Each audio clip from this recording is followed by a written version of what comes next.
राष्ट्रप्रवाह Vidarbha news में आप सभी का स्वागत है। मैं मनन व्यास और आज की देखते हैं ताजा खबर। मुख्यमंत्री देवेंद्र फडणवीस द्वारा यह कहकर राजनीतिक बहस छेड़े हुए अभी 24 घंटे भी नहीं बीते कि राजनीति में कुछ भी हो सकता है। इस पर शिवसेना प्रवक्ता सांसद संजय राउत ने प्रतिक्रिया व्यक्त करते हुए कहा कि महाराष्ट्र की राजनीति में हमने हमेशा संस्कार और संस्कृति का पालन किया है। संस्कार के अच्छे कार्यों को विपक्षी दल को सकारात्मक दृष्टि से देखना चाहिए। इसलिए हमने गढ़चिरौली में देवेंद्र फडणवीस द्वारा शुरू किए गए काम की प्रशंसा की। महाराष्ट्र की परंपरा है कि राजनीति बिना व्यक्तिगत शत्रुता के की जानी चाहिए, लेकिन ये तो मानना ही पड़ेगा कि बीजेपी ने दुर्भाग्य से उस परंपरा को तोड़ दिया। उन्होंने अपने राजनीतिक विरोधियों के खिलाफ झूठे मामले दायर किए। राउत ने कहा कि भाजपा ने ईडी और सीबीआई का दुरुपयोग किया। कौन कहाँ जाएगा, कौन कहाँ आएगा, यह हमारे मित्र देवेंद्र फडणवीस तय नहीं करेंगे। हर पार्टी की एक भूमिका, विचारधारा होती है। आपने हमारी पार्टी तोड़ी है, ये किस विचारधारा में फिट बैठती है? यदि आप राजनीतिक कारावास की परंपरा को त्याग देंगे तो हम आपका स्वागत करेंगे, लेकिन जब तक आप तानाशाही करेंगे, जब तक आप भ्रष्टाचारियों के साथ सरकार चलाएंगे, तब तक उनके साथ हमारा संघर्ष जारी रहेगा, ऐसा राउत ने कहा। नहीं, कौन कहाँ जाएगा, नहीं, कौन कहाँ जाएगा, कौन कहाँ आएगा, ये हमारे मित्र देवेंद्र जी नहीं तय करेंगे। अपने अपनी पार्टी की एक भूमिका होती है, एक आइडियोलॉजी होती है। आपने हमारी पार्टी को जिस तरह से तोड़ा है, ये कौन सा आइडियोलॉजी में बैठा है भाई? जरूर कि महाराष्ट्र में एक परंपरा रही है कि हम किसी से व्यक्तिगत दुश्मनी नहीं करते राजनीति।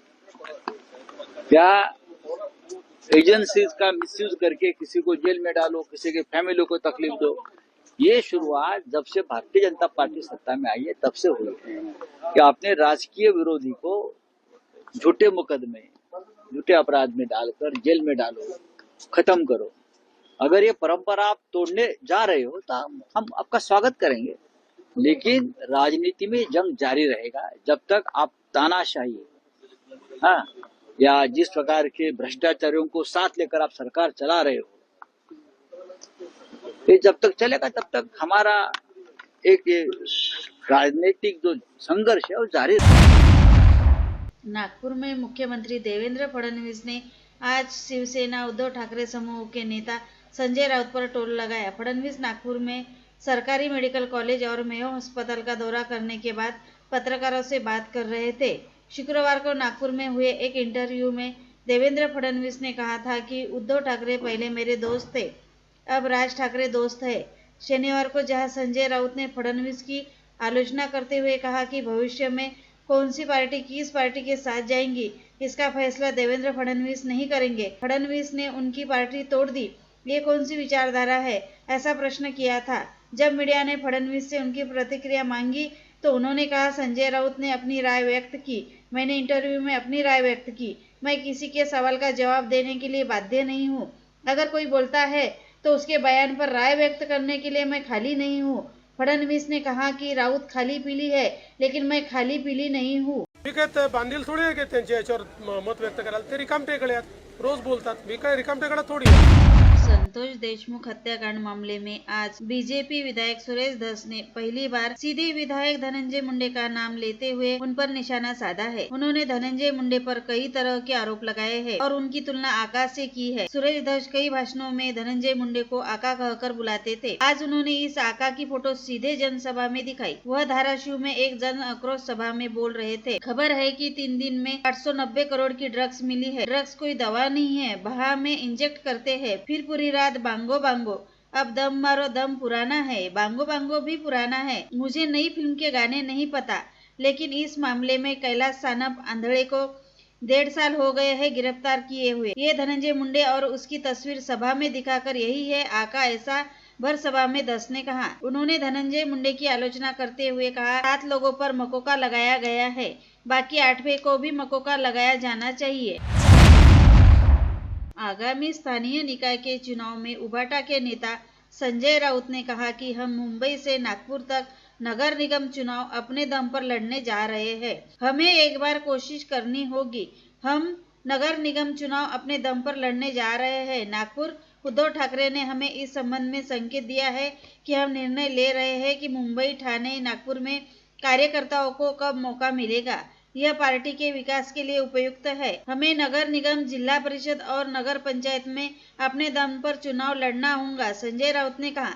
जिसके बाद विधानसभा चुनाव में महाविकास आघाड़ी को मिली विफलता के बाद अब महाविकास आघाड़ी में बिगाड़ी की तस्वीर देखने को मिल रही है। पिछले कुछ दिनों से गठबंधन में शामिल तीनों दलों के नेता एक दूसरे पर आरोप लगा रहे हैं। संभावना है कि अगले कुछ महीनों में स्थानीय निकाय चुनावों की घोषणा की जाएगी। ऐसे में सभी राजनीतिक पार्टियां इस चुनाव के लिए अभी से जुट गई है। कुछ दिन पहले मुंबई नगर निगम चुनाव के मद्देनजर उद्धव ठाकरे ने शिवसेना ठाकरे समूह की एक अहम बैठक की थी। इस बैठक में उन्होंने कार्यकर्ताओं को काम शुरू करने के निर्देश दिए थे। साथ ही अब उद्धव ठाकरे की शिवसेना ने आत्मनिर्भरता का नारा दिया है। इस पर राष्ट्रवादी कांग्रेस पार्टी, शरद पवार पार्टी के नेता जितेंद्र आव्हाड ने प्रतिक्रिया दी है। जितेंद्र आव्हाड ने कहा, अगर वे अपनी मर्जी से जाना चाहते हैं तो हम उन्हें रोकने वाले कौन होते। लेकिन विधानसभा की हार के बाद मेरा मानना है कि हमें एकजुट रहना चाहिए था, इसलिए यह फैसला बहुत जल्दबाजी में लिया गया लगता है। हम जानते हैं कि जमीन पर कार्यकर्ताओं की क्या राय है, इसलिए मुझे नहीं लगता कि यह सही है। आखिरकार हम किसी को जबरदस्ती लेने पर सहमत नहीं है। हमारे कार्यकर्ताओं को भी मौका नहीं मिल रहा है। हमने लोकसभा और विधानसभा चुनावों में वोटों के बंटवारे का असर देखा है, लेकिन उनकी आलोचना करने का कोई मतलब नहीं है, क्योंकि यह उनकी पार्टी का फैसला है। श्री क्षेत्र बहिरम की यात्रा दौरान अचलपुर निर्वाचन क्षेत्र के विधायक प्रवीण तायडे द्वारा विधायक हिंद केसरी जंगी शंकरपट स्पर्धा का आयोजन किया गया था, जिसमें विविध क्षेत्र से स्पर्धक अपनी बैल जोड़ियों के साथ शामिल हुए थे। इस स्पर्धा के विजेताओं को विधायक रवि राणा व विधायक प्रवीण तायडे के हाथों विजेताओं को पुरस्कार प्रदान करते हुए सम्मानित किया गया। इस अवसर पर विधायक रवि राणा व विधायक प्रवीण तायडे ने सर्वप्रथम अचलपुर क्षेत्र के आराध्य दैवत रहने वाले बहिराम बाबा का दर्शन कर व आरती पूजन में हिस्सा लिया। पुरस्कार वितरण समारोह में जनरल गट के तहत माऊली महाराज जीगर गुट व ग गट में चित्रा सखा बेकराज व चौकस पवार तथा तालुका गट में पक्षा शूटर का समावेश रहा। प्रत्येक गुट में 15 पुरस्कारों सहित कुल 45 पुरस्कार वितरित किए गए। इस अवसर पर प्रमोद कोरडे, सुधीर रसे, मुरली माकोड़े, विशाल काकड़, अभय माथने, रुपेश ढेपे, महेंद्र गवई, प्रवीण तोड़गावकर, नीलेश नागपुरे सहित सैकड़ों कार्यकर्ता उपस्थित थे। जिला मध्यवर्ती बैंक के पूर्वाध्यक्ष बबलू देशमुख गुट को बड़ा झटका लगा है। जिला सहकारी बैंक के संचालक प्रकाश काळबांडे को अयोग्य घोषित कर दिया गया है। विभागीय संयुक्त रजिस्ट्रार ने यह आदेश जारी किया है कि इस निर्णय से जिले के सहकारिता क्षेत्र में हड़कंप मच गया है। इस प्रकरण में संचालक आनंद काले ने प्रकाश कालवंडे के खिलाफ शिकायत दर्ज कराई थी। जिला केंद्रीय सहकारी बैंक के निदेशक प्रकाश कालवंडे को संभागीय संयुक्त रजिस्ट्रार द्वारा अपात्रता का नोटिस दिया गया। कालवंडे के मामले में संभागीय संयुक्त रजिस्ट्रार कार्यालय द्वारा सुनवाई की गई, जिसमें इस नोटिस का जवाब प्रस्तुत किया गया। इस मामले की सुनवाई 3 महीने से चल रही थी। इस बीच गुरुवार को हुई सुनवाई के दौरान प्रकाश कालबांडे को जिला केंद्रीय सहकारी बैंक के संचालक पद के लिए अपात्र घोषित कर दिया गया। मोर्शी तहसील के ग्राम रिद्धपुर के समीप गुरुवार रात लेहगांव नेर फाटे पर कार तथा ऑटो की आपस में हुई भिड़ंत में ऑटो रिक्शा पलटी खा गया। हादसा इतना भीषण था कि ऑटो में सवार एक वृद्ध की मौके पर ही मौत हो गई, जबकि अन्य एक वृद्ध ने अस्पताल पहुंचते ही दम तोड़ दिया। मृतकों में नंदकिशोर अडवीकर 50 तुळजापुर गढ़ी और सुभद्रा तांबटकर 75 सिरसगांव कस्बा का समावेश है।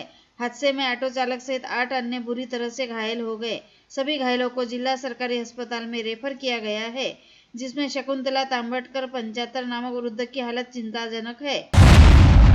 धामनगांव रेलवे में गुरुवार की मध्य रात्रि को एक कार पेड़ से टकरा गई। इस दुर्घटना में एक की मृत्यु हो गई तथा 3 लोग गंभीर रूप से घायल हो गए।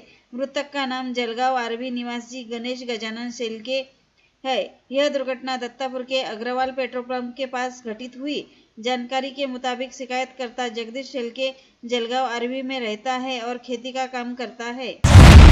विगत गुरुवार को तहसील कार्यालय में आयोजित समीक्षा बैठक के दौरान राजेश वानखड़े द्वारा राजस्व अधिकारियों व कर्मचारियों के लिए असंसदीय व असंवैधानिक भाषा का प्रयोग किया गया। इस आशय का आरोप लगाते हुए अमरावती तहसील के राजस्व अधिकारियों, कर्मचारियों, मंडल अधिकारियों, पटवारियों व कोतवालों ने 10 से 13 जनवरी तक काम बंद आंदोलन करते हुए हड़ताल शुरू किया है। वहीं दूसरी इस संदर्भ में विधायक राजेश वानखड़े का कहना है कि उन्होंने उक्त बैठक के दौरान राजस्व अधिकारियों व कर्मचारियों के लिए किसी भी तरह से आपत्तिजनक शब्द या असंसदीय भाषा का प्रयोग नहीं किया, बल्कि बैठक की पूर्व सूचना रहने के बावजूद संबंधित अधिकारियों के अनुपस्थित रहने के चलते अपनी अपनी शिकायतें व समस्या लेकर आए नागरिक ही काफी अधिक संतप्त हो गए थे और नागरिकों ने बैठक में उपस्थित अधिकारियों को फटकार लगाई थी, जो बेहद स्वाभाविक भी था। और लेटेस्ट न्यूज देखने के लिए राष्ट्र